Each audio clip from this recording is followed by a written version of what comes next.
freaking first cut. Golly.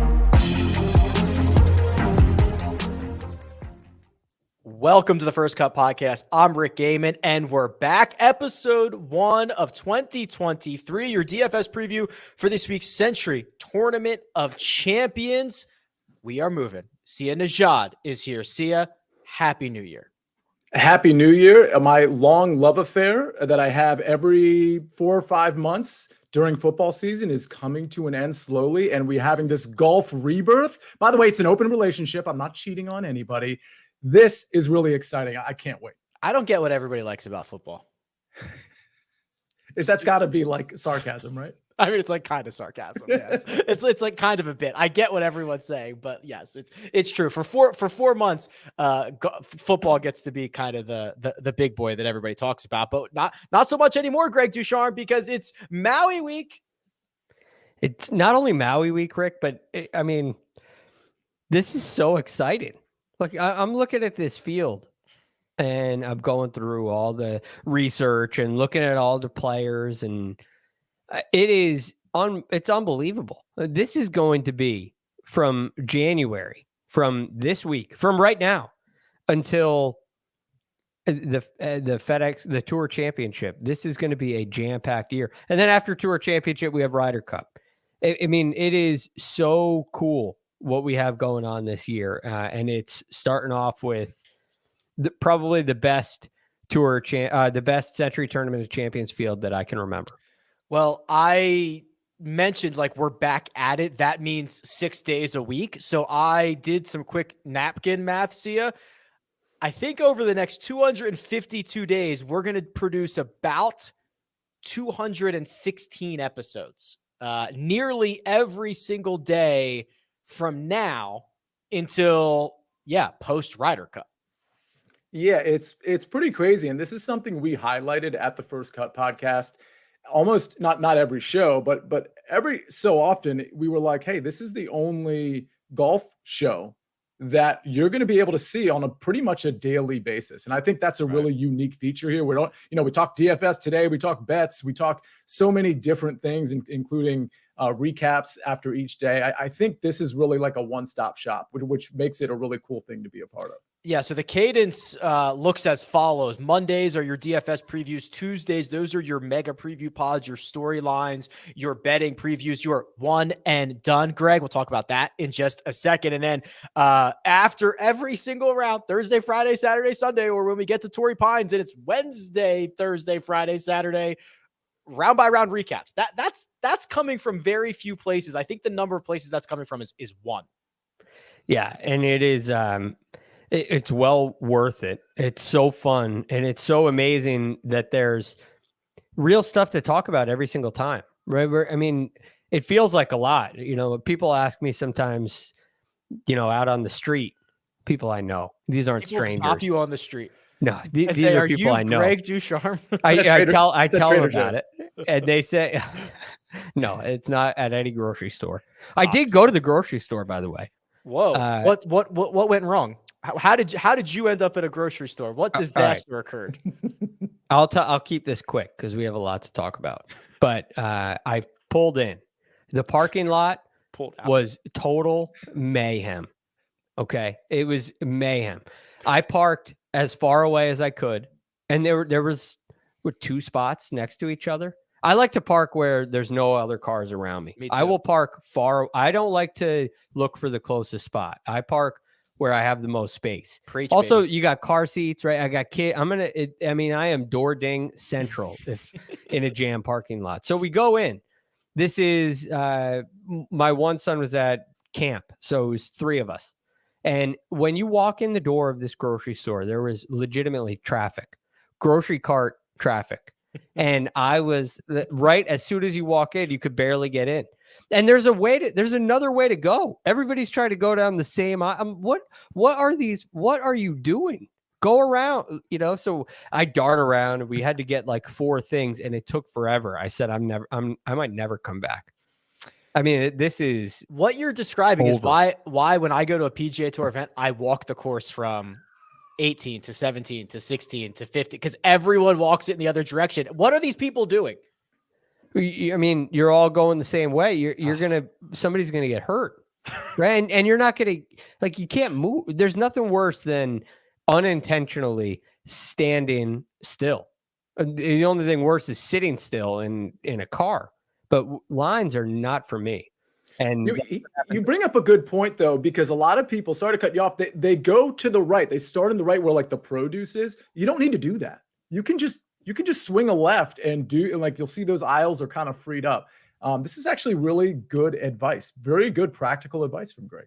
Nowhere else are you getting this level of content. Also, I'm not sure I'm allowed to announce it or say it yet, but we're going to have some people on site at places this year, right? Remember, Greg, when we were at Brookline and how nice that was to look into each other's eyes and do a podcast? How could I forget? That's right. It was special. We have one of those digital frames, and it's funny you mentioned that because there's a picture of you and I with our CBS microphones. I love that. And we're having a great time. And it popped up the other day. I'll never forget it. All right. Well, we'll try to get as many boots on the ground as possible this year. Sorry, Sia. It's all good. I'm a little jealous though. I got to be honest. That's all right. We'll figure out a way to make everything come together. Also, boy, we got a lot to cover. So the one and done, the notorious, illustrious one and done, Sia, starts this week. So the fans, as they did last year, are going to be able to participate yet again. So what we'll do, I'm trying to get in contact with Elijah, who did the forms for us last year. It was very, very helpful and very, very handy. I'm hoping he is out there listening. Elijah, would you like to do the forms again? That'd be very nice. But we'll get those forms out. The fans can participate. We're all going to participate, Sia. And how about this? We have a second Kyle this year, because the guy who won the auction for the spot in the one and done, where the money went to St. Jude. I've made contact with him. His name is Kyle, and he's coming on the show tomorrow. Wow. That is awesome. Awesome. How about that? It's fantastic. What a cool thing that he did, by the way. And it's really cool also that was an opportunity. It was something that was sought after enough to get into the one and done league to, donate actual dollars to get in, which is really cool. So I can't wait to hear his thoughts tomorrow. So lots of stuff obviously happening. The First Cut podcast, Twitter at First Cut Pod. You can get all the information. We'll obviously all retweet it and all that fun stuff and get it out there. But we're rocking and rolling. And the place we start, Sia, is Maui. 39 of the world's best here for the Tournament of Champions. Rory McIlroy not teeing it up, but we kind of knew that. Basically, everybody else is here. Producer Troy, if we could share my screen, that'd be splendid. Thank you. This is my website, rickrungood.com. Lots of golf data, lots of golf information. You should probably check it out. See, this golf course, very unique. You don't see many courses like the Plantation course at Kapalua. Yeah, and it's magical, right? It almost from a scenery standpoint, it doesn't even look real. I think this is going to be, especially with the time zone issues, which I shouldn't say are issues, but I think this will be really cool to watch on multiple levels because of the timing. Go ahead, Rick. Trivia question. What time is it in Hawaii right now? I'm guessing, but I'm going to go. Well, Greg, you go first while I stall. 11:42. 11:42 what? Guess. PM? Oh, no. I'm sorry. I have it backwards. It should be 11:42 AM. Okay. See ya. I think ride with Greg on this one. I think he was closer on the first try. I'm going to go with 1:42 AM. You guys have no idea how time zones work. First of all, Greg was much closer. Greg was assuming, and Greg was almost accurate because they are normally 3 hours behind the West Coast. However, that's what I was thinking. I went 6 hours. Here's the problem. They don't do daylight savings. So it is currently 12:42 p.m. Eastern time. They're 2 hours behind the West Coast, 5 hours behind the East Coast. They don't do daylight savings? No, Arizona doesn't do it either. You don't have to when it's just always sunny. Yeah, I guess so. And in my opinion, you don't have to anytime. So Preach. I'm Greg, a huge you're fan. killing it today, bud, with the takes. I'm agreeing with you. It's good to Problem be is, back. You're going to show up at the first cut show at like 3:30 every time. So the time zone issues are that it is going to be on basically prime time, Sia, on the East Coast, and we will then record the pods after that. So it's going to be later in the evening for those on the East Coast. Yeah, and how cool. I mean, this, I think, from just live betting and just watching, because a lot of people, they have to wake up to, what we're going to do on a normal, regular basis is they're waking up to golf that's already kind of been played. I think this will be really cool to be able to just kind of come home from work or whatever you do during the day and be able to watch golf in prime time. That's super cool. The extreme nature of the plantation course, Greg, when I say that, there's a couple of things that stand out. One, I'm showing the scorecard right now if you're watching on YouTube. It's a par 73 with only 3 par 3s. You don't see that very often. You also just get a lot of undulation, no flat lies. You get fairways that are as wide as football fields. You get greens that are like 8,300 square feet on average. You've got elevation. It just is like, when you think of Maui, you don't say, oh, that's an extreme location, because it's not. It's awesome. It's perfect. Same thing every single day. But the plantation course is like kind of extreme. It is absolutely extreme. It is a dramatic walk, and you'll hear the players talk about this all week. And if you hear from any caddies, they'll tell you it's the hardest walk on tour because it's not only extremely hilly, and much like in Augusta National, you're walking across slopes and up slopes and down slopes. There's also some long walks in between greens and tees. So it's a really big golf course in every imaginable way, right? It's big walks. There's some big force carries, which don't really come into play, but you're hitting over some gorges. There's some really cool shots, really cool scenery, and dramatic elevation changes off of uneven lies, which is really a fun way to play golf. There's a lot of different shots. The ball moves on the ground when it's firm, and it plays really long when it's soft. So look, they make a lot of birdies out here. It's a resort golf course, but it is definitely pretty to look at. Yeah, so if you're looking at like the course key stats model on rickrungood.com, you're going to see a lot of those extremes played out in the stats here. Like it says, strokes gained putting, more important here than at any other golf course. Around the green, second most important. If you're tapping into your around the green play, you're in big trouble at this course. So you take this with a grain of salt, Sia. I think that to me, this is a second shot golf course. There's distance is fine, but like as Greg mentioned, everything just kind of rolls out to some of the same spots. Accuracy doesn't really matter off the tee. Hit your second shots well, roll in some putts, see how many birdies you can make.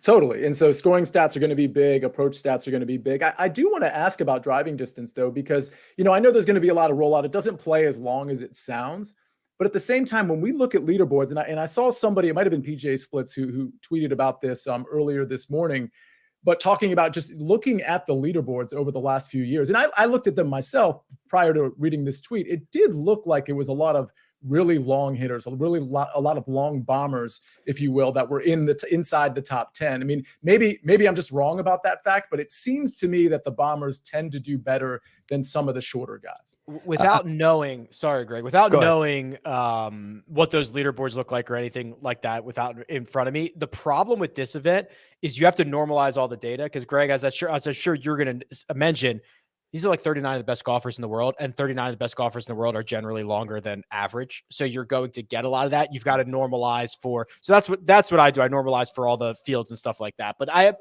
because this event can throw some really wonky stuff out there. Yes, I totally agree. And Sia, you're not wrong.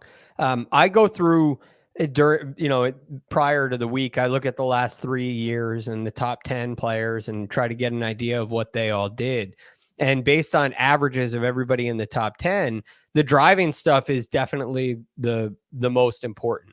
Like the players are ranked the highest when it comes to driving distance and driving accuracy entering this event. So, and the other odd thing about it is you're talking about the fall. Some players haven't played a lot. Some players in some years haven't played at all. 3 years ago in 2019, you had half the top 10 didn't play an event in the fall. In 2020, on the other hand, you had major championships. It was a really good look. But the driver, strokes gain off the tee, and driving distance, those two things definitely play out to be the most important. But to Rick's point, so many of the guys in this field are really strong in that area because so many of the guys that are strong in those areas win golf tournaments on the PGA Tour. So you kind of have to feel it out. But I would not look past distance, but I would also take it with a grain of salt. To me, to put a bow, distance is always an advantage, right? No matter where you are, it's always an advantage. Some of the shorter hitters are going to have drives that are like 370 yards this week because they're just going to hit the right spot in the fairway. It's going to roll out to the bottom of the hill, et cetera, et cetera. So, yeah, I don't think it's never going to hurt you if you're long. Let's jump into some actual players here, and we'll go through tier by tier, 10Ks down to the 6K range. But first, we're going to take a quick break and hear a word from our partners. And we're back. Here's the cheat sheet. The $10,000 range, the price, if you go look at DraftKings, see, there's 3 golfers in the 10K range, but Rory McIlroy, obviously not teeing it up. I don't get me started on this. Scotty Scheffler, $10,300. Jon Rahm, $10,000. That's it. 2 golfers. Where do you want to start? Yeah, so this really just comes down to how you want to do your builds. I mean, obviously, these are the top 2 golfers. I think with a tournament that's only, 39 deep now without Rory, is that accurate? Correct. Okay. So, I mean, I think with 39 golfers, you really got to get a little clever. This is not your typical, it's not even your typical no cut event, let alone cut event. So I like both of these guys. I mean, if I have to pick between the two, I think conventional wisdom would point you toward Jon Rahm because he's just doing everything right. Whereas Scotty Scheffler, you do have something that you can criticize, and that is obviously the putter. Again, Jon Rahm, he's probably going to be a really popular play, and rightfully so. He checks every box. And I think this is, I might have mentioned this last time we were on, which again was probably like 4 or 5 weeks ago, but it seems like this might be the year for me. This seems like this might be the year for Jon Rahm to just put himself back into the top spot, for whether we're talking about the FedEx Cup or anything else. I just think this is a guy that looks like he's ready. He's kind of plugged the short game issues. He's gained 7 strokes or more putting in 3 of his last 5 measured starts. He's got the 2 wins in Europe after the Tour Championship. So, Greg, if you're just one of these guys who flips on the PGA Tour and then kind of checks out for football season and comes back, you're probably not getting the full picture of how good Jon Rahm has been globally. Yeah, that's that is accurate. But here's the question that I have. Is Jon Rahm, like if you're just the general public and you look at Jon Rahm's record here, he's never finished outside the top 10. It's a phenomenal record. And he was second last year and shot 33 under, right? I mean, he played phenomenal golf. You have 3 top 10s in a row before that and another second place in 2018 in his first. So, I'm very curious. I don't know what ownership is going to be like for Jon Rahm. My guess would be very high. And I think DFS players are going to go towards Jon Rahm. Whereas Scotty Scheffler was on such a high earlier in the year, does the general public think he's kind of been on the skids a little bit? Which, if you look at it, of course, there's a putting issue, as Sia mentioned, but I think it's far, far from the skids for Scotty Scheffler. So if ownership goes heavy to Jon Rahm, I'm happy to play Scotty, and I'm happy to skip this range altogether.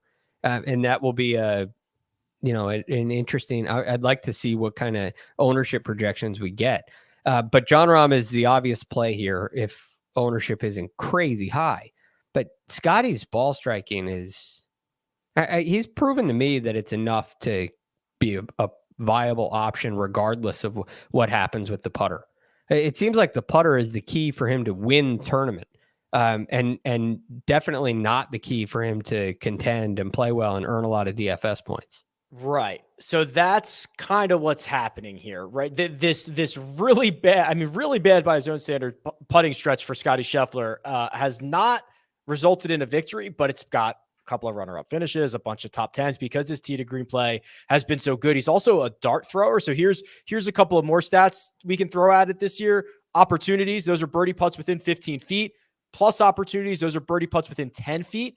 Scotty Scheffler, last 36 rounds, better than anybody on plus opportunities, has given himself a lot of darts, second to only Tom Hoagie in standard opportunities 15 feet or in. So he's giving himself a lot of opportunities. He's just going to have to start rolling it in eventually.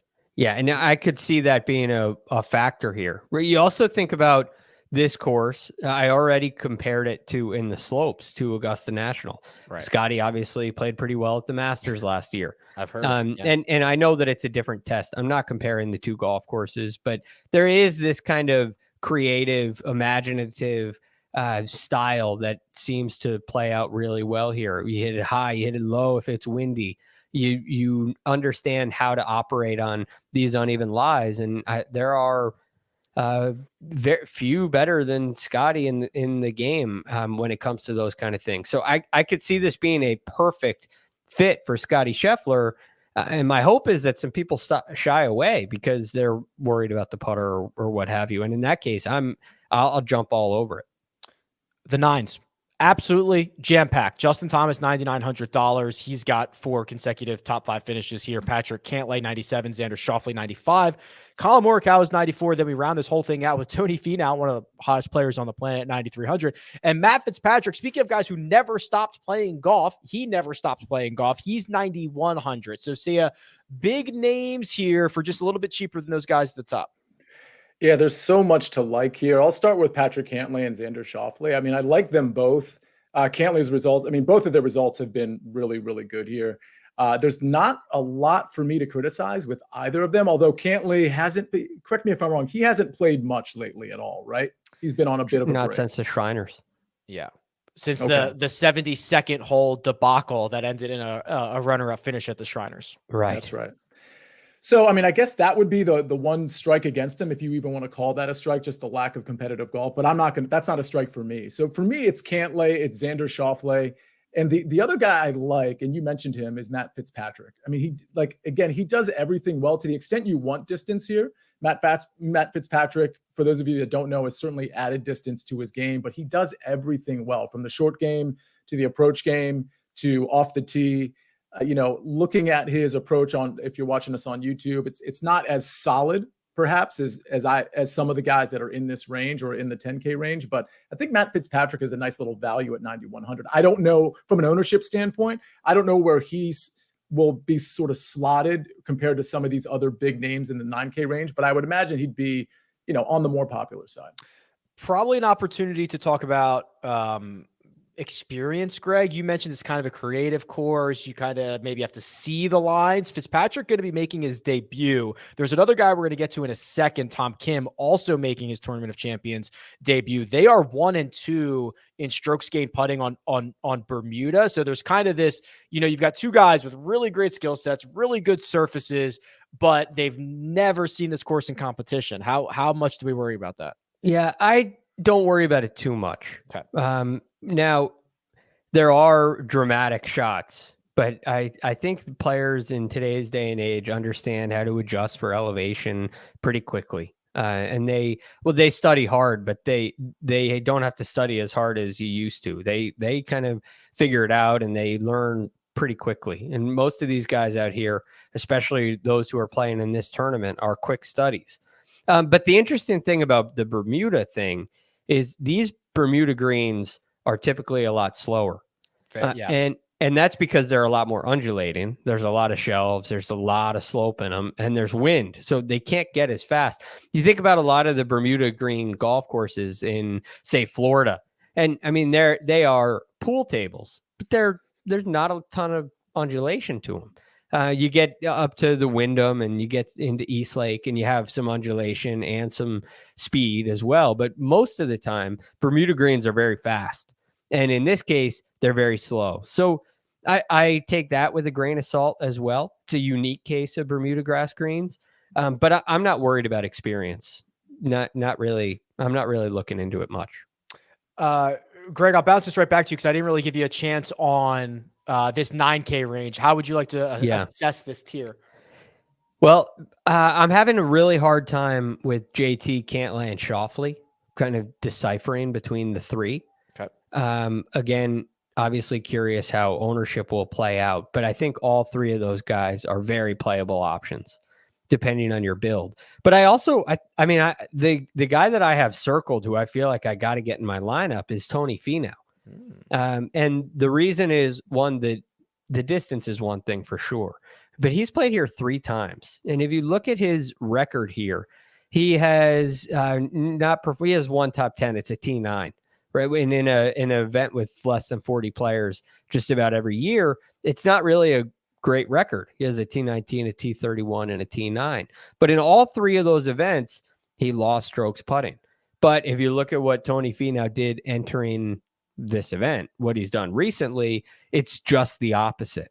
And so to me, the thing that has plagued Tony Finau here has been the flat stick, and the flat stick is something that he has really changed and really improved on. And I don't believe it's just a hot streak. I think it's something that he really figured out and really improved on. So I'm very interested to see how Tony Finau plays. I think his game fits the golf course perfectly, and I'm very excited about what he's doing with the putter. He's gained strokes putting in 7 straight measured events. Doesn't include the Hero World Challenge, where he finished better than the field, 7th out of those 20 players. But yeah, you can kind of see right here around the match play is when he started to click with the flat stick, and he was a consistent gainer after that, after kind of punting a lot of strokes on the green at the start of the calendar year. So figured something out in March, and then obviously the trophies start pouring in. Right. No surprise there. No surprise there. The $8,000 range,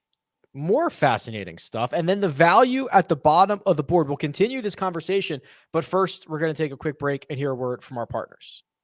And we're back. Ooh, look at these names. Will Zalatoris back in action. We're back. He's back, baby. 8,900. Cam Young, 88. Someone said, Cam Young's great, but how do you get into this field? I thought it was for champions only. No, they expanded this. Now, if you make the Tour Championship, you're also in. Tom Kim, 8,700. Max Homa, 86. Victor Hovland, fresh off victory, 85.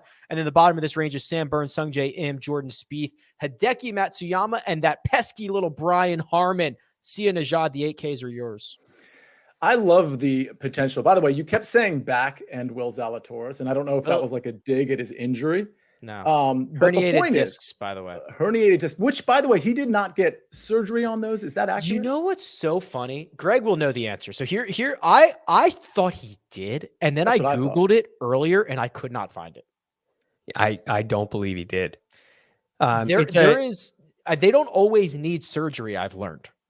No, it's kind of, I don't want to, maybe controversial in the world of medicine, sports medicine, recovery, but they actually, the tendency for this kind of injury is that it will heal itself. It's a matter of how long it takes. So you got to rest. It's time. Yeah. Right. Impatient. Is it chronic? There are so many factors that come into play, but they generally don't need surgery. Yeah. It's funny. It's funny we mentioned it, because I literally tried to find it this morning, and I was like, I did too. I couldn't find a record of it. And to me, so he didn't have surgery because, it is controversial, Greg. I'll just kind of lean just for a second, a little aside here on my legal experience, because I was a trial attorney for 13 years, still an attorney. I just don't practice anymore, as you all know. And I poured over a lot of medical records over my time, whether it was preparing for depositions or preparing for trials. And a lot of them had to do with medical records. And herniations are kind of a big deal. The thing is, the controversy behind them is how to treat them. And also there's controversy in how to name them, because some herniations are deemed bulges by some doctors and they're deemed herniations by others. And those are 2 completely different things. To me, if you have multiple herniations, which he did, again, I don't want to make this like a medical opinion, but those usually get treated invasively with surgery. So to me, maybe the back injury isn't as serious as we thought, because he's able to rehab it without it. So that would be kind of a check in his box in terms of me being fearful of it. But man, if you have herniations, it seems to me like you would be getting that fixed in the area, in his lower back, in the area where he had them. But that's sort of, go ahead, Rick. I was just going to say, so we can remember what Will Zalatoris did. He won in Memphis before withdrawing in Wilmington at the BMW Championship. 3 starts before that, it was 3 straight top 28. So he was playing well at the time that all this kind of happened. Absolutely. And for me, because I know he's been doing some rehab, and for the record, for whatever it's worth, he got married, I believe, like 4 weeks ago. So there's a few guys that got married within the last 4 or 6 weeks. That was is that going to help? Is that going to help or hurt? That's going to hurt. It's a distraction, just like having kids is a distraction. Listen, like these are they're things still in the honeymoon phase. They're still in the honeymoon phase. But it's not about So that's the thing with kids. It's a different analysis with kids and marriage. I'm not saying he's like it's bad to be married. I'm saying it's a distraction. It takes you away from your game. You got to prepare for weddings. You got to do so many things. And he's rehabbing his back. For the record, just in the last 6 weeks, Sungjae Im, Will Zalatoris, Colin Morikawa, and Justin Thomas have gotten married. I think that's weird that they all just got married at the same time. There might have even been more. It's the off season. See, it's not weird. This is what golfers do. It's the off season. You're not getting married in June. Yeah, not getting married the week of the U.S. Open. Yeah, that's a fair point. Just still, there's only 39 people in this field, and 4 superstars got married within like 3 weeks of each other. The point is, I'm not going to be on Will Zalatoris. The guys I like in this range, I like Cameron Young a lot. I just love his upside. I love his potential. His stats are a little checkered here as we, compared to some of the guys in this range, I should say, as we pull this up on rickrungood.com. But I just love the game here. I love what he can do on approach. The putter can get hot and cold with him. Not a problem there. I like Victor Hovland a lot too. What's not to like? I think Sam Burns profiles well for this course, especially because he's so inaccurate off the tee. That's not going to hurt him here. And we know he can fire at pins. We know he can score. The guys I like the most are probably Cameron Young and Victor Hovland. And then second place for me, silver medal for me, is probably Tom Kim and Max Homa. Sia said the magic word. He said upside when he was talking about Cam Young. Cam Young, last 50 rounds, has gained 5 or more strokes 14% of the time. The only guy better than that, Tony Finau, who's done it 16% of the time. That probably includes 2, maybe 3, probably 2 wins for Tony in his last 50 rounds. So that is absolutely legit. Like the high upside guys over the last 50 rounds are Tony Finau, Cam Young, John Rahm, Patrick Cantlay, Will Zalatoris. That's a pretty good group to be in. And the other thing about him, because Cam Young is of course on my list as well. This has a tendency of turning it into a birdie fest, but it can also play difficult if it gets windy. I mean, you're not going to see anything close to even par. It's not that kind of difficulty, but it can play a different variety of difficulty based on the weather. And I love that Cam Young has the ability to adjust to all different kinds of tournaments, all different locations, all different styles. He's had success at all of them. I mean, everywhere from Scotland to, at the Open Championship on a really fast golf course. Harbortown, he played great. Harbortown, he plays great. He plays great at the Genesis, at Riviera. He plays great at, what was it, the Sanderson Farms or something, in Mississippi. Like every corner of the country, DC in the rain. When Cam Young, he's shown that he can handle all different kinds of circumstances, and you combine that with this upside, to me, it's a no-brainer. Where else would you want to go, Greg? If it's not Cam Young. Okay, this is my second choice is not on Sia's list. Well, not the list he just named, but he is on another list Sia mentioned, which is the marriage list. Sungjae. Yes.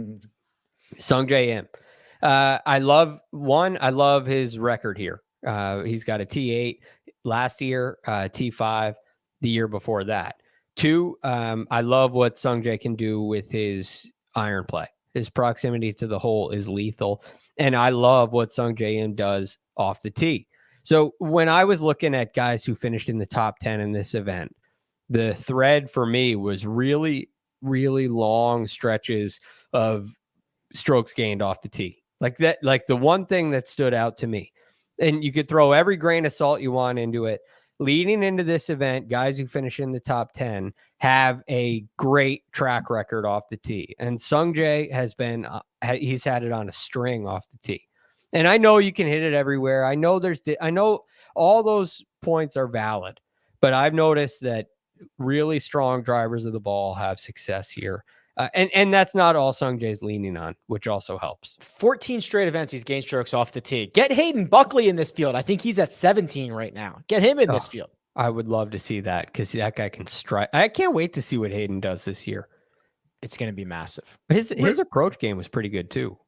Real quick though, Sungjae's not a long hitter, right? I know off the tee is a combination of a couple different things, but this pristine record off the tee, it's not because of distance. He's 47th in driving distance out of bad. 215-ish. Not long. That's what I would call long enough.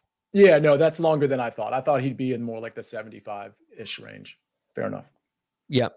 Pretty Which good. in today's day and age, honestly, 75th is long enough too. They're just piling up there. But I love the game. I love seeing the gains. So yeah, Sung Jae is one of my favorite plays of the week. Real quick, I am marveling at how you are navigating rickrungood.com right now. Thank Rick. you. There's so much like more content that I have yet to discover on this website. Yeah, that you're just kind of flashing for like a 5 seconds at a time. It's just truly intriguing. Yeah, I made some updates in the off season, and I injected a lot more data. So I'm like trying to make sure I can get through all of it and give the little nuggets as we go through. Damn show off. So If you ask we'll see. me. Here's Victor, won the Hero World Challenge, and Greg, I'll bounce this back to you because I think this is a discussion we had around the Open Championship. This concept of large greens and greens that, I mean, the green and regulation percentage at the Plantation course is like 85%. I mean, it's off the charts. Just absolutely removes the weakest part of Victor's game. Now, it might not lend itself. I mean, these wide fairways where he probably prefers long and narrow where he can kind of extend there. But I believe there is kind of something to slower, undulating greens, might be a little bit easier to read. Slower greens can kind of give you a little bit of margin for error. He's not going to have to chip. He's not going to have to pitch as much. Like, am I on to something here? Absolutely. And here's the other thing. Think about the courses that Vic has had great success on. Yeah. Right. What kind of greens are they? Typically paspalum. Now, the one difference is they're usually not as slopey. But my favorite aspect for Victor this week is, believe it or not, his aggressive style with the iron. I mean, he leaves no flag on there's no mercy on the flag stick when he's got the golf club in his hands. He hits it right at it. And these greens, as big as they are, they're also sectioned. So you got to get it into the right area to access those really good opportunities. And Victor absolutely checks that box. $8,500 for Victor, right in the middle of that range. Anybody else that we need to talk about in the eights before we didn't even talk about Tom Kim. Tom Kim's won twice in his last 7 starts. Max Homa, talk about brand new perspective from Max. It's a strong range. It's a really strong range, right? Is there anything before I I mentioned Tom Kim and Max Homa I didn't talk much about him. I mean, obviously, not a lot of experience, particularly from Tom Kim. I love him. I mean, I think the distance part might have his ownership, just conventionally, it might have his ownership a little lower than it should be. And the fact that he's never played this course. I think a couple interesting names, though, and as I know we see it here, the ball striking is just absolutely insane. It's good. Disturbing. I think there are 3 guys that I am very curious to see how they play. And it's Fitzpatrick, Kim, and Homa. And in that group, those 3 guys are somewhat comparable to me. They're great ball strikers and they're great drivers of the golf ball, but they don't necessarily, blow you away with distance. And is that going to play here? I think it has a really good chance to. I mean, I don't know which one I like most, but I could see, someone like Tom Kim, who's such a good long iron player. I could see distance being a, minuscule disadvantage for him. One thing to note is we just went through almost the entire 8K range, and we even went through it with the thought of, hey, we probably forgot some people. And we didn't even mention Jordan Spieth or Hideki Matsuyama, which I just find really interesting. And I don't want to play them either, but it's just interesting. None of us brought them up. People generally aren't going to want to play those guys. And I just wonder if that is maybe the edge from an ownership standpoint. Listen, I don't want to play them either, but you got to get a little clever and creative from an ownership standpoint in a 39-person field. And I just wonder if those guys get overlooked enough to actually have an advantage to play them. What's Hideki's deal? I mean, he did not have a good 2022. Spieth at least gave us the 5-0-0 at the President's Cup, right? And gave us that moment, but he also hasn't been very good. These are 2 kind of bizarre situations. Yeah. And that's the hardest part for me is the difficulty to read it. Hideki has played really well here before, not the last 2 trips, but before that, he's got a strong record. He's finished second, he's finished tied third, he's finished fourth. So look, the problem for me with these guys is you're guessing to a degree. Yeah. Which I understand that play when it comes to game theory, like Sia was just talking about. But when it comes to the analysis, I don't really like guessing where somebody is going to be at after a break. The one other thing, Rick, real quick that I'll mention is I think there is a sort of a talent gap, perhaps at that 8,300 level, or maybe you want to include Spieth and Hideki there. I mean, that certainly would make sense. It's just their recent form that is the only reason I'm bridging the gap there. But, you know, when you look at this, because we talked about during the fall swing, and Rick, I know you had a couple of podcasts on this where just from a betting standpoint, it's those top guys that tend to win. It's like this is what's been happening, especially with the live thing happening. Like we're going to see a lot of these guys at the shorter odds winning. What's really interesting from building a lineup from a DFS standpoint is that to me, there's not a huge gap. Listen, of course you can put Scotty and John Rahm in a tier of their own. I get it, but there's not a huge gap from 10,300 to 8,300, in my opinion. I think the upside begins at 8,300 in terms of percentage chance to win a tournament. I understand it's a sliding scale, but Matt Fitzpatrick at 9,100, Cameron Young at 8,800, Victor Hovland at 8,500, Scotty Scheffler, John Rahm all the way up at the top. My point in saying all of this is you can build your lineup in such a way where balance is still building with elite guys that can win. So it's just something to think about. You don't have to jam in, you know, the 10K guy or a couple high 9K guys if you don't want to. You can kind of just be different because, you know, that's what all everybody else is doing. Strokes gained Hawaii.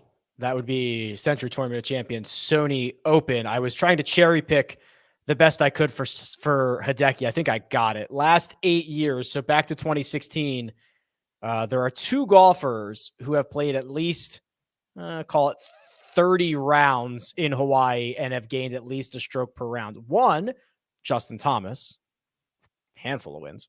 And Hideki Matsuyama is the other one. The win at the Sony last year, a couple of good finishes here. That's where we're building from. It helps. That's Strokes for sure. Strokes gained. I was trying to think of something better than Hawaii, but I couldn't think of it. But Aloha? Sure. There you go. Strokes gained Aloha. Yeah, there we go. Now we're cooking with gas. The sevens. This is where I do think there is kind of like a drop off in this field, right? Like anybody in the 8K can win it. The sevens, maybe I have some question marks. Billy Horschel, Corey Connors, Russell Henley, Adam Scott, Keegan Bradley. That's the top half. Bottom half, Aaron Wise, Sahith Tagala, Seamus Power, Sepp Straka, KH Lee. I don't know whose turn it is, Greg. We'll just start with you. So this is, you know, the talent drop off is interesting because obviously most of these guys won last year, but and they have the potential. But these are guys we typically like when we see signs, right? We see Aaron Wise play well for 10 events in a row and we jump on board. But above that, you have the guys, many of whom we just talked about, where it doesn't matter how long they take off. We expect great things from them because that's what they've shown us in the past. So I think there's a lot of potential here, but this is also where it starts to feel like, you know, I may like a guy, but he might come in last.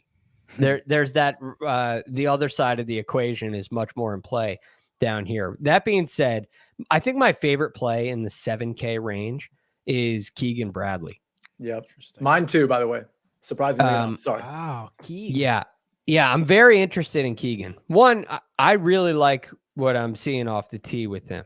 Again, it's that long streak off the tee. And again, not a deciding factor, but I think there's really something to this. When you get down here, there are a lot of guys where the driver starts to slip compared to the guys in the higher price ranges. So I love that. I also love what Keegan's done with the putter. I love the confidence that he brings in off the Zozo. I know we haven't seen him in a while, but I have a feeling this could be a really good fit for Keegan. 3 starts in the fall. T5 in Jackson, win at the Zozo, T21 at the CJ Cup. That's pretty tough to beat. That's a hell of a fall.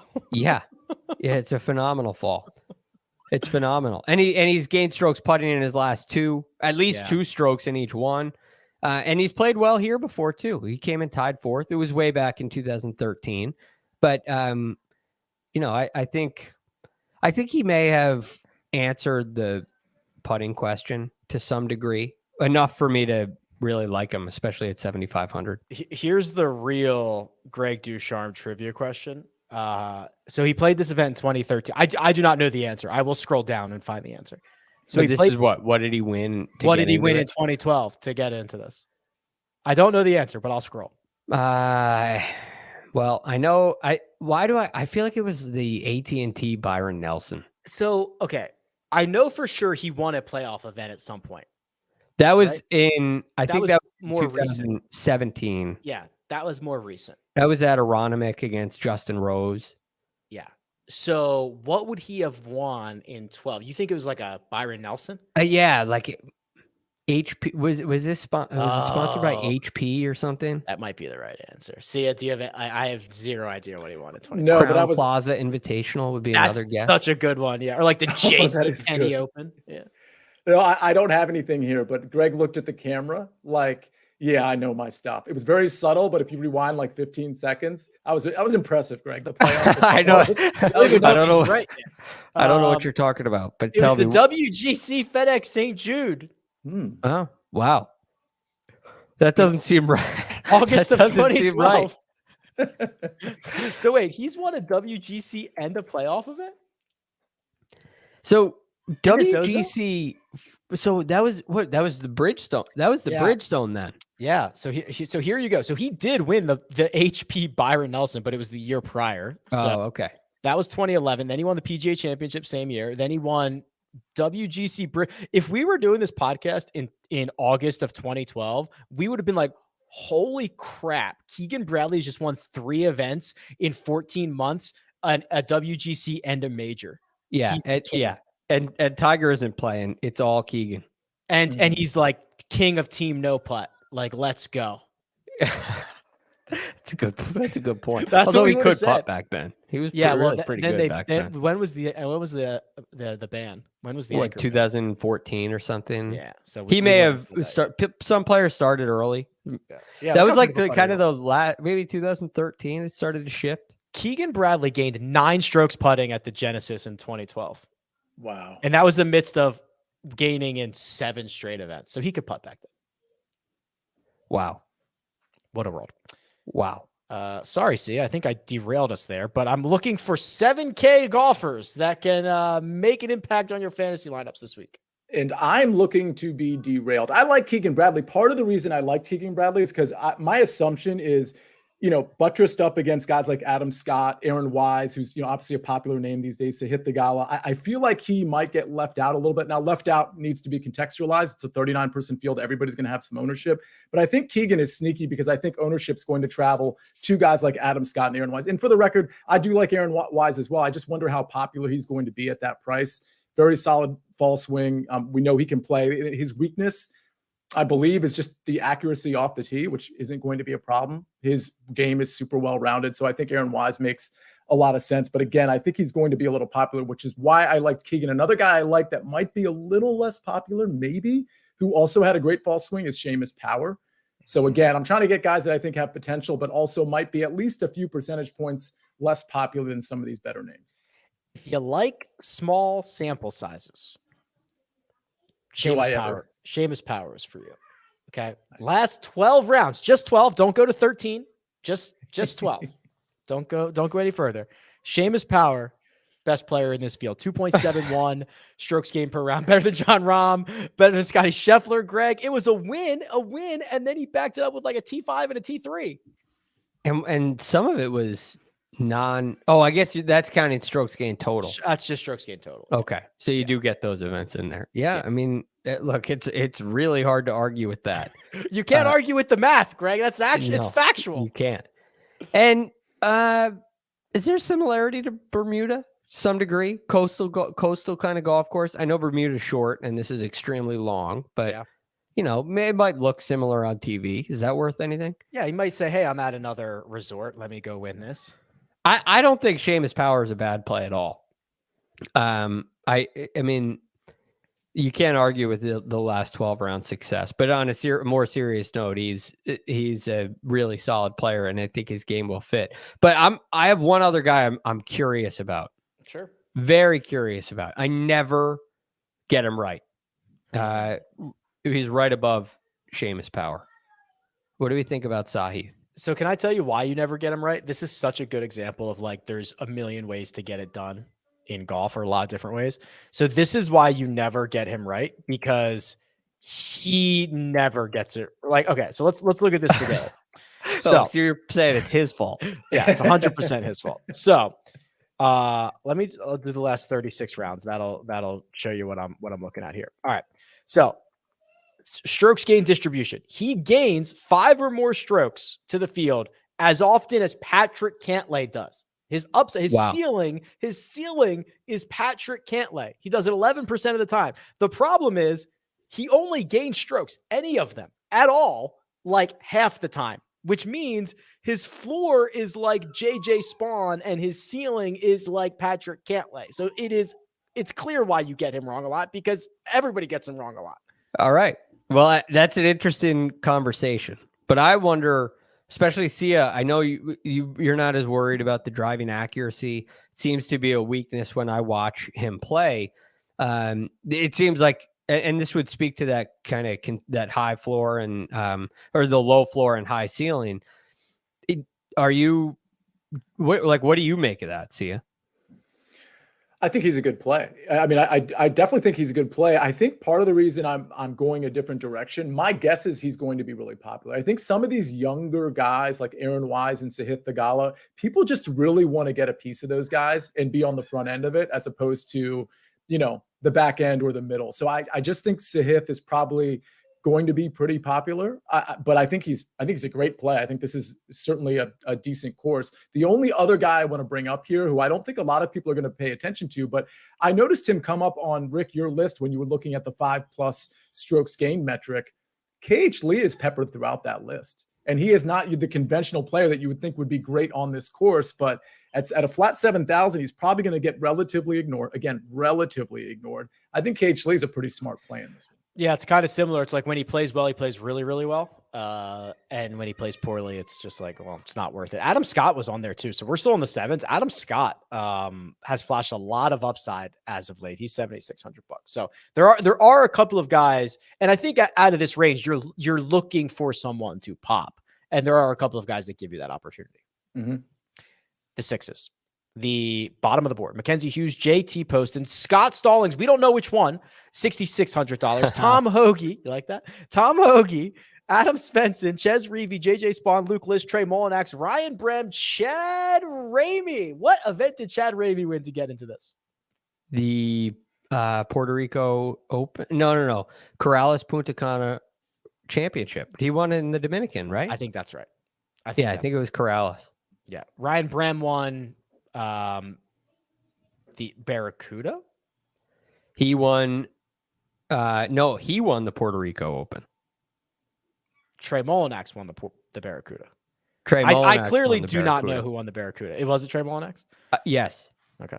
I Luke believe. List? I'm Luke not as List? confident on Trey Mullinax. I'm backing off. Do you know which one Luke List won? The Farmers. Yeah, that was almost a year ago. Come up. Yeah. Okay. So here they are. I think there's 2.5 interesting names, Sia. Okay, well, one is going to be pretty popular, I think, and that's Tom Hoagie. Is that one of the 2.5? For sure. Yes. Okay. That's a strong one of the 2.5. Yes. And I do think I know some of your low-end golfer preferences. That's not meant to be disrespectful to the people on this list. That's Mackenzie Hughes, is he one of the other ones? Mackenzie Hughes is the other whole. Yes. So we're looking for the half now. Well, Okay, so wow, I had Mackenzie Hughes with a question mark next to it. We'll talk about him. Okay. Who's the half? the half. So I have a guy I like, and I wonder if he's the half, but I don't think he is. The guy I like in this range, and I'm hoping this is the guy, because you could be thinking JT Poston, but I'm thinking it's Scott Stallings. We haven't named him. I don't know which Scott Stallings is going to show up. The guy who accidentally got the invite, or the guy that's supposed to get the invite? I think I know the half. Okay. Oh, I know. Go ahead, Greg. Luke List. No, it's Trey Mullinax. My bad. What? It's Adam Svensson. He just Svensson. won. That's a good one. Okay, fair Adam enough. I Svensson overthought it. Yeah, that was too much. Luke List, since that win, has played like 20 events and has just hemorrhaged strokes in like 17. He has his best finish in like 25 starts since the win it's like T19. It's just go to his page and tell me that's not a half. He is half good. Half of it's pretty good. Half of it is terrible. I guess. Yeah, but like Oh the problem is what like half of it's not going to matter, right? Like we don't care how far he drives it, and he's obviously like one of the worst putters on the planet. Yeah, you're right. Wow. I'm Right. not playing. It is. Don't it worry. Is half good. That's what I was getting at. Yeah. Anyway, shameful. Mackenzie Hughes was just that. Like I'm just pretty bullish on him long term. I mean, he had a great fall, right? He had the win at Sanderson. He had T23 at the Zozo, T16 in Houston, and he gained strokes at the RSM Classic and missed the cut, which is like a wonky thing that can happen when you have two courses running. So like he didn't even play all that poorly to miss the cut in Sea Island. Like he had a very good fall, a T25 at the Fortinet. Like I just think that he's gonna have a better like one of his best years coming up. And he was kind of gaining a little. He's gaining a little bit of distance too, which is why I had a question mark next to him. Do we think that's going to be an issue? I could see it. I have my doubts. It doesn't seem like a great golf course for him. You know, I know he won the Sanderson Farms, but I think of Mackenzie Hughes as a guy that does really well when it's really tough. So do I. You know, and that's the one thing that kind of holds me back on him. Okay. But Hoagie, I'm all about. You showed the stat earlier that he crazy. Was right. Yeah, with the dart throwing. He's such a dartist. So here you go. plus opportunities. So this is birdie putts 10 feet or closer. He gets 4 around. Now, when you normalize that and say, okay, depending on course difficulty, he actually gains about 2/3 of a plus opportunity per round, which is second to only Scotty Scheffler. So it's just saying he's giving himself a lot of birdie looks, a lot of them. Yeah. And that gives him upside, right? In a For 6K range where that talent level, the risk factor definitely goes down. If you didn't believe it in the 7K, it definitely does here. And he's got to be the highest upside guy in the 6Ks. Yeah. Also the highest owned guy in the 6K. So just keep that in mind. He definitely will be. Which is why, and this is a secret that I'm only going to tell you two. So come closer to your earpiece. Lean forward. It's a bit. Scott Stallings. That's your pivot off of Tom Hoagie. You're welcome, everybody. He can get hot. Scott can get hot, and we're not that far removed from him getting hot. It was just last summer, August. Well, he was great, and then he was horrible at the Tour Championship, but has he played better as of late? No. Yeah, he's played a little bit better, right? T23 and Sanderson made 3 cuts after that, or I guess 2 of them are no-cut events. But, I mean, he was awesome, and he almost kind of won in Wilmington. And he was awesome during that stretch and then kind of punted at the Tour Championship, but he's getting it back on track. I don't mind this. I don't mind it either. And I prefer it to like a Ches Reavie. I probably prefer it to Mackenzie Hughes. I prefer it to JT Poston. I know you like Mackenzie. I know you like Mackenzie. I mean, I'm not gonna I don't need to go to battle on this. But I agree. I kind of like him. All right. I believe so. This speaking of bits, this one little bit that we've been doing, and Sia, you've kind of been curating all of these. Is this idea of these strokes gained narratives? Where how would you describe this? People send in lineups based on the location, the sponsor, some pop culture reference that's going on, right? How would you describe this? Yeah, there's a tournament every week, as we know, for the next, what did you say, Rick? 34 weeks, 34 weeks in a row. And for every tournament, there's, like you said, there's a location, there's a sponsor, there's something you can identify with. And whatever you identify with that particular course, a lot of people will make a narrative. They will make a lineup off of whatever that identity is. And so there's a lot of fun lineups that come in week to week. And they're actual lineups that you can play, but I wouldn't advise it. But it's just a fun little thing to kind of informalize some of these golf shows, right? We have just kind of a fun side of it, and people get really creative. We've had some songs. We've actually raised some money for charity that spawned from all this. That JJ spawned from all of this. So I think it's actually grown a life of its own. And I think that's really cool. So this all happened very quickly this year, and I believe we have one for this week, but I will tell you, it's a good one to have because it's from the GOAT, John Markowski.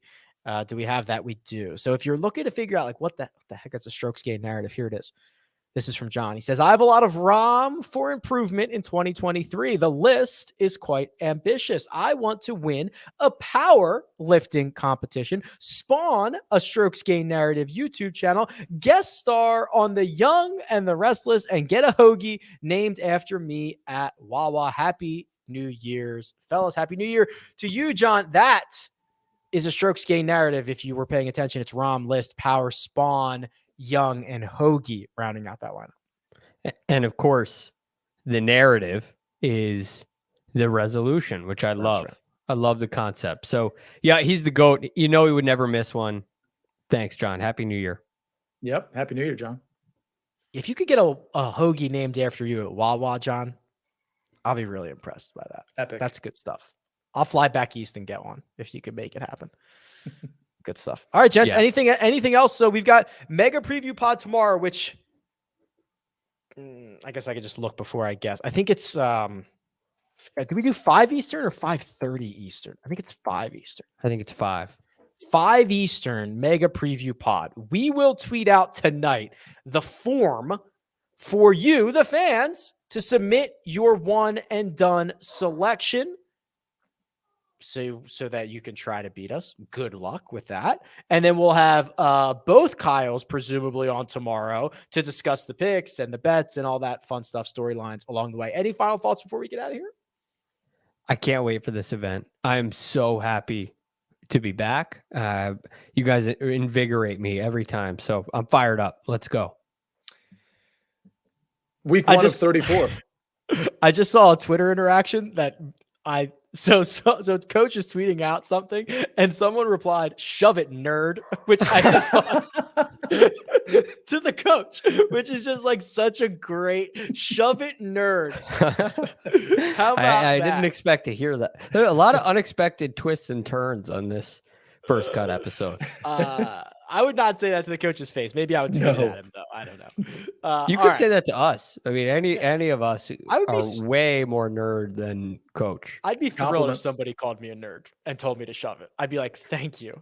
Let's get married." I love it. Retweet. I'm on with Coach at 7:30 for Monday Night Football, and I'm going to just throw in the word nerd and see if that's I'm the shove it, nerd. That's so good. All right, producer Troy does all the hard work behind the scenes. Greg DuCharme available at the Real GFD. Sia Nejad at Sia Nejad, and you can find me at Rick Run Good. This has been the first cut. We'll catch you next time.